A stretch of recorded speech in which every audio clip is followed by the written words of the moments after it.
Mumbai police दलात 3,500 police शिपाईसाठी भरती सुरू झाली आहे। आपण सध्या पाहिलं तर अंधेरी पूर्वेत मरोड पोलीस कॅम्पात या ठिकाणी पोलीस भरती आहे ते सुरू आहेत।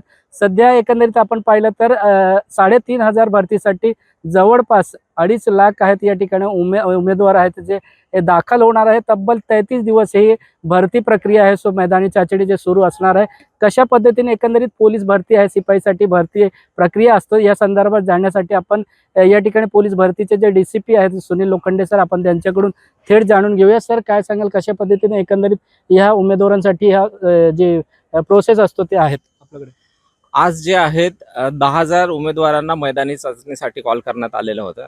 त्यापैकी जवळपास आज 8,500 उमेदवार चाचणी देणार आहेत, मैदानी चाचणी, आणि त्यांच्यामध्ये पात्र उमेदवारांपैकी ती निवड होणार आहे। मुंबई पोलीस दलाकरिता 3,521 पदं जी आहेत त्याकरिता ही पोलीस भरती दिनांक 11 फेब्रुवारीपासून सुरू झालेली आहे। तर दररोज आपण जे कॅन्डिडेट बोलवतो सरासरी 7,000 ते 8,500च्या दरम्यान येतात। ज्या आता जे बोलवले जात आहेत ते 10,000 कॅन्डिडेट बोलवले जातात। सुरुवातीला 2,500 कॅन्डिडेट बोलवले गेले, तेव्हा अशी सुरुवात 2,500 पासून झालेली, परंतु आता प्रत्येक दिवशी 10,000 कॅन्डिडेट आपण इथे कॉल करतो आहे।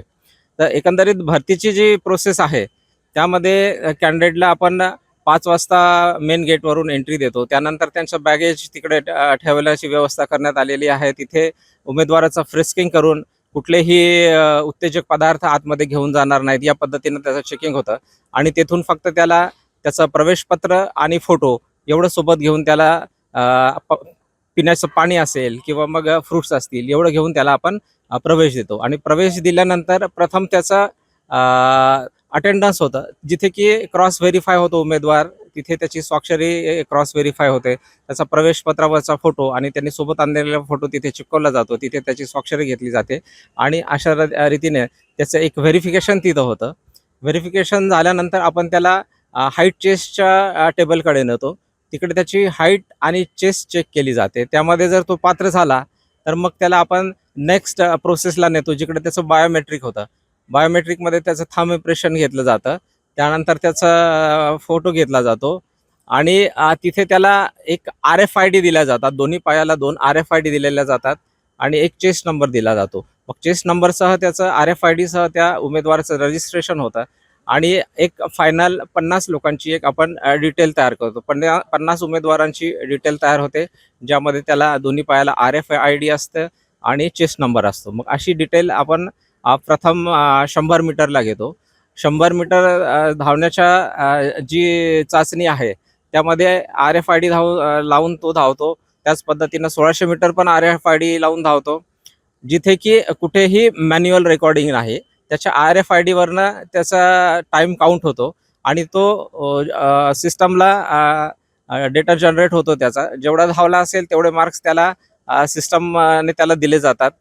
इथे कुठेही मॅन्युअल इंटरफेअरन्स नाही आहे, त्यामुळे जो टाइम जो रेकॉर्ड होतो त्याचा 100 मीटर असो की 1600 मीटर असो, त्याचा एक्झॅक्ट टाइम मायक्रोसेकंदासह रेकॉर्ड होतो, जिथे की कुठेही मॅनिप्युलेशनला किंवा संशयाला वाव नाही आहे। सर, एक काही दिवस पूर्वी मुलांचा व्हिडिओ व्हायरल झाला होता, त्यामध्ये त्या मुलांनी आरोप लावला होता की या ठिकाणी जी पोलीस भरती सुरू आहे ते जुन्या पद्धतीने आहेत, मात्र आता प्रत्यक्षात या ठिकाणी मॅन्युअली काहीच नाही, सर्व इलेक्ट्रॉनिक पद्धतीने जे आहे ते तुम्ही स्वतः या ठिकाणी दाखवलं आहे। कशा पद्धतीने एकंदरीत त्या मुलांच्या आरोपावर पाहता? आता जिथेही आहे, आता आपण जसं बघितलं की 1600 मीटर ग्राउंड असो की 100 मीटरचा चाचणी असो, इथे कुठेही मॅन्युअल हस्तक्षेप नाही। जुन्या पद्धतीनं जे स्टॉप वॉचने टाइम घ्यायचे ती पद्धत नाही आहे। इथे सरळ सरळ सिस्टमवर RFID लावलेली आहे, आणि जे RFIDचे पॅड आहेत तिथे जसा तुमचा पाय टच होता तसा तुमचा टाइम जो आहे तो काउंट होतो। त्यामुळे एक तीळ मात्र पण इथे तुम्हाला शंकेला वाव नाही आहे। एकदम ट्रान्सपरंट प्रोसेस ही ठेवलेली आहे, आणि सगळी अद्ययावत टेक्नॉलॉजी आपण या भरतीसाठी वापरलेली आहे। सर, एक दुसरा प्रश्न की 3,500 पोलीस भरती आहेत, मात्र 3.5 लाखपेक्षा जास्त 3 लाखपेक्षा जास्त मुलं आहेत या ठिकाणी अर्ज दाखल केला आहे, तो उमेदवारी आपलं हे केलं। मात्र अशामध्ये आपण पाहिलं की 12वीसाठी हा जी भरती आहे पोलीस शिपाईसाठी, मात्र मोठ्या प्रमाणात ग्रॅज्युएट, पोस्ट ग्रॅज्युएट, उच्च शिक्षित मुलं यामध्ये आहेत। किती मोठ्या प्रमाणात आहेत सर या जे हायर एज्युकेशन मुलं आहेत?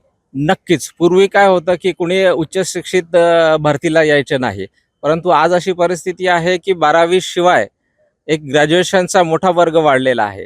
ग्रॅज्युएशन तर सोडाच, पोस्ट ग्रॅज्युएट मुलं पण भरतीला आलेली आहेत. आता मी परवा एकाची इंटरॅक्शन करत होतो, तो इंजिनियर मुलगा होता, की इंजिनियर असताना पण तो भरतीला उभा राहिलेला आहे. म्हणजे एक उच्च शिक्षित तरुणांचा पण ओघ आता पोलीस भरतीकडे वाढलेला आहे.